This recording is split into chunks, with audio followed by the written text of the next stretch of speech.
Meus irmãos, a paz do Senhor, como é que vocês estão? Tudo bem? Quero convidar você para uma leitura bíblica no livro do profeta Isaías. Abra sua Bíblia, Isaías capítulo 51, apenas o versículo 2. Livro do profeta que chamamos ele de profeta messiânico. O profeta Isaías profetizou muito a respeito de Cristo.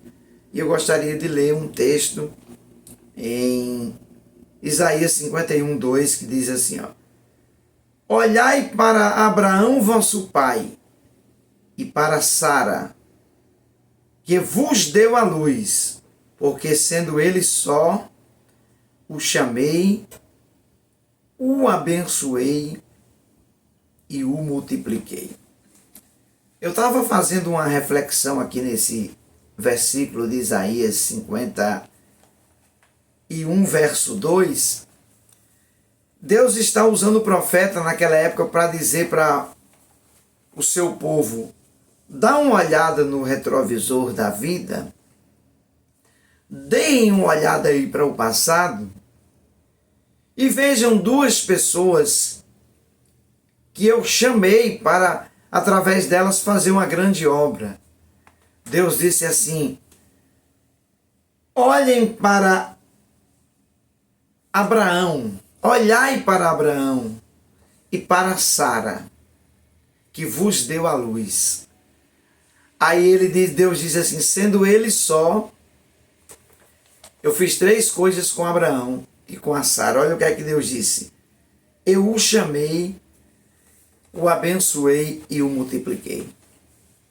Eu fico fazendo aqui uma meditação nesse versículo e eu me maravilho porque quando você e eu damos uma olhada no retrovisor da vida e nós voltamos no passado e nós começamos a analisar um pouco da vida de Abraão, simplesmente nós vamos dizer: Deus é fiel. Eu gostaria de mostrar para você aqui em Gênesis capítulo 11. Deixa eu mostrar, eu estou mostrando na Bíblia para ficar mais fácil você entender. Capítulo 11 de Gênesis, eu sei de qual é esse versículo, mas eu gosto de fazer a leitura. Versículo 30, olha só, Gênesis 11, 30 diz assim: e Sarai, por ser estéril, não tinha filhos. Memorize isso aí. Gênesis capítulo 11, versículo 30. No capítulo 12, nós vamos encontrar a Bíblia mencionando o chamado de Abraão. Capítulo 12 de Gênesis, versículo 1, diz assim: ora, o Senhor disse a Abraão: sai da tua terra, da tua parentela e da casa de teu pai, para a terra que eu te mostrarei, e farei de ti uma grande nação, abençoar-te-ei, engrandecerei o teu nome, e tu serás uma bênção. Deus está fazendo essa promessa para Abraão, mas a gente está olhando aqui para o capítulo anterior, versículo 30, a Bíblia está dizendo que Sarai era estéril. Eu aprendo uma lição aqui muito linda com esse texto. O campo da impossibilidade é o campo predileto para Deus trabalhar. É bem verdade que nós fazemos coisas com as nossas habilidades, com a nossa força, usando o nosso intelecto, usando influências, às vezes, que nós temos. Nós conseguimos fazer algumas coisas. Nós curamos algumas doenças com alguns remédios.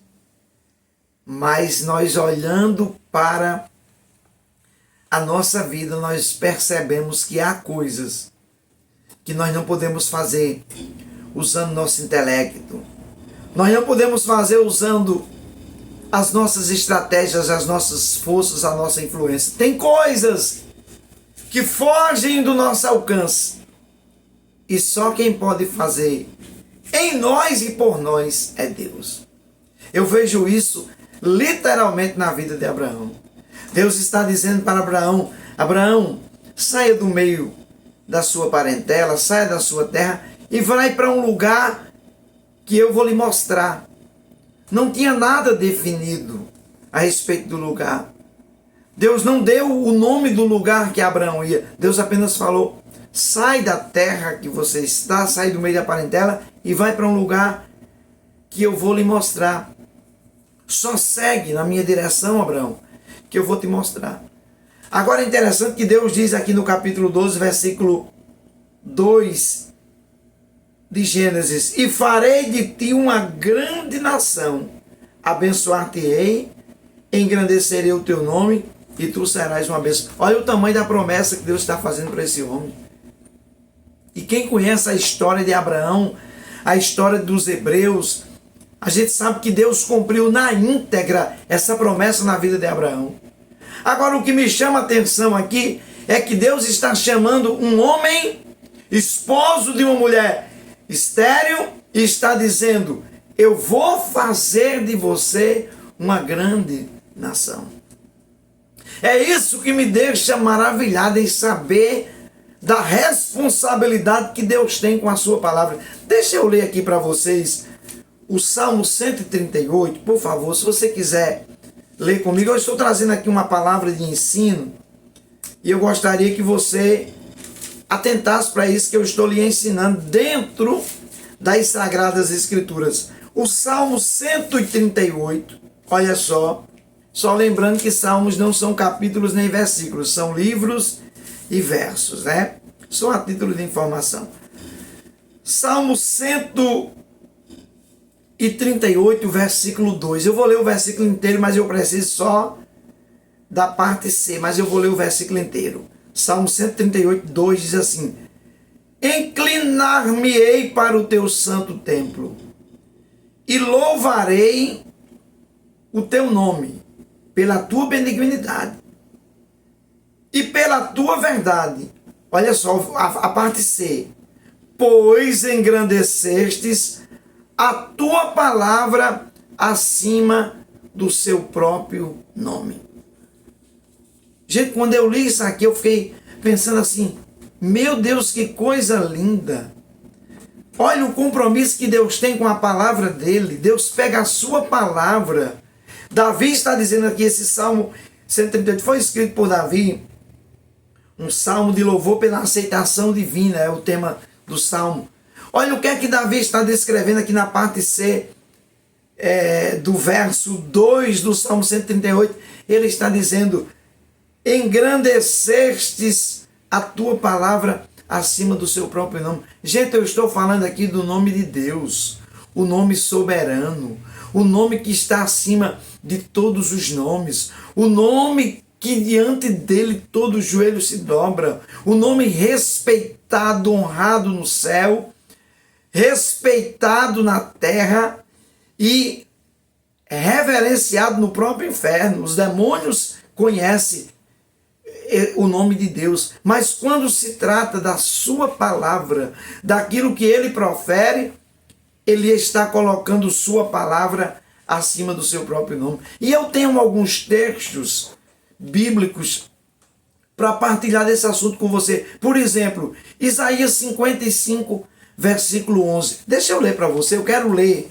Eu estou fazendo questão de ler, eu sei de qual esses versículos, mas eu gostaria de ler. Isaías 55, 11. Olha o que é que diz o texto.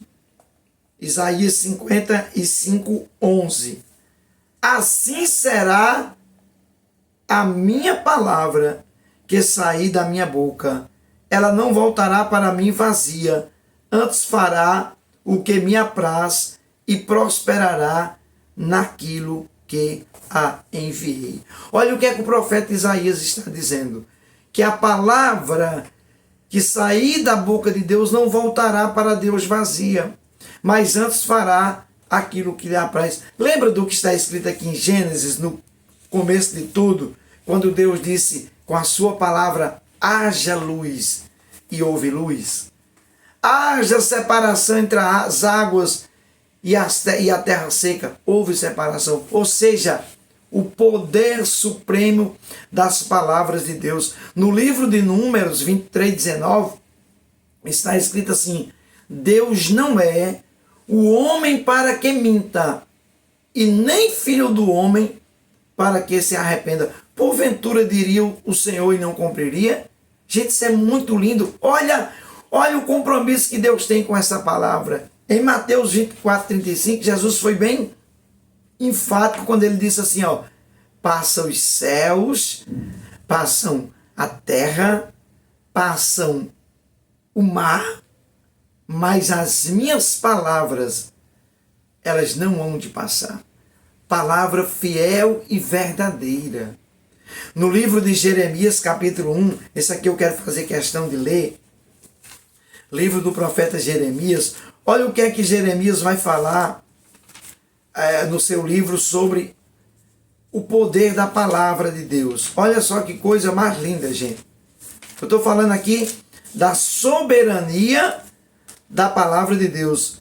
Estou com minha Bíblia aberta em Jeremias capítulo 1, o versículo 12 diz assim: e disse-me o Senhor, olha o que é que Jeremias escreve: viste bem, porque eu velo sobre a minha palavra para cumpri-la. Ou seja, Deus protege a palavra para fazer cumpri-la. Ezequiel, aqui depois de Jeremias, capítulo 12, deixa eu mostrar outra coisa para vocês aqui. No capítulo 12 de Ezequiel, olha um estudo bíblico gratuito para você. Está vendo que coisa mais linda é a palavra? Ezequiel, capítulo 12, versículo 28. Portanto, assim diz-lhes, assim diz o Senhor Jeová: não será mais adiada nenhuma das minhas palavras. A palavra que falei se cumprirá, diz o Senhor Jeová. Olha Deus dizendo assim: eu não vou adiar minha palavra. Eu não vou mudar a rota da minha palavra. Eu não vou mudar aquilo que está determinado pela minha palavra. O que eu falei vai se cumprir. Olha aqui o que é que Josué falou no capítulo 41 de Josué, no capítulo 21 de Josué, versículo 45. Gente, isso aqui é muito lindo. Olha a convicção que Josué tinha na palavra de Deus. Josué 21, 45 diz assim, ó: palavra alguma falhou de todas as boas coisas que o Senhor falou à casa de Israel, tudo se cumpriu. Josué está fazendo uma afirmação. Todas as boas palavras que Deus falou à casa de Israel se cumpriu.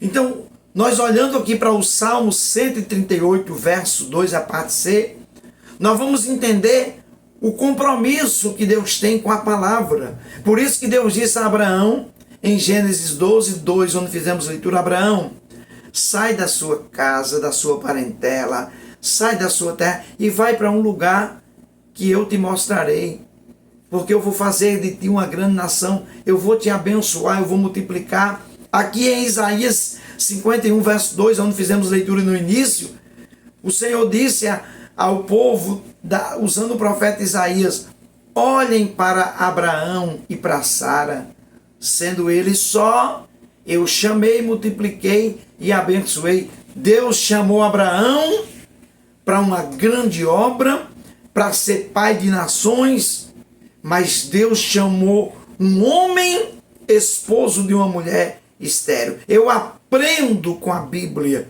que não há impossibilidades para esse Deus lindo que nós servimos. Não há impossibilidade. É uma coisa que Deus não conhece, jamais vai conhecer. É a impossibilidade, porque Deus pode todas as coisas. Deus tem o poder de fazer. Agora, a gente precisa entender que tem um fator primordial no relacionamento entre o ser humano e Deus, é a questão do tempo usado por Deus para fazer o que Ele mesmo determinou pelo seu próprio poder. quando Sara já está numa certa idade e ela fica um pouco desequilibrada, essa é a colocação correta, com a situação, porque o tempo está passando, o Abraão está também um pouco, talvez, desesperado com a situação, depois de muita coisa que Deus estava fazendo. Agora, Abraão combina com Sara, os dois se combinam, e Abraão se deita com a sua serva egípcia, chamada de Agar, e gera um filho por nome de Ismael, que trouxe um problema gravíssimo. Até hoje, os descendentes de Ismael batalham contra os descendentes de Isaac. Isso é uma coisa notória que a gente vê ao longo da história. E eles se precipitam. Mas um dia Deus chega na casa de Abraão e Deus renova a promessa. Abraão, de hoje a 1 ano, Sara vai estar com o filho no colo. Sara riu-se quando o anjo falou isso para Abraão. Ela não acreditou. Abraão já era velho. Biologicamente, Abraão não tinha mais condições de gerar filho. Sara, da mesma forma, já tinha cessado o costume das mulheres. Não havia mais ciclo menstrual em Sara para poder gerar filhos, engravidar. Mas Deus disse, de hoje a 1 ano, de hoje a um tempo determinado, Sara vai estar com o filho no colo. E isso aconteceu. Nasce o Isaac. Nasce o prometido, porque Deus tinha um projeto com Abraão. Deus disse assim para Abraão, sai da tua terra, da tua parentela. Meu irmão, há algumas coisas que Deus exige de nós para garantir o nosso futuro e para cumprir as promessas que Ele tem na nossa vida.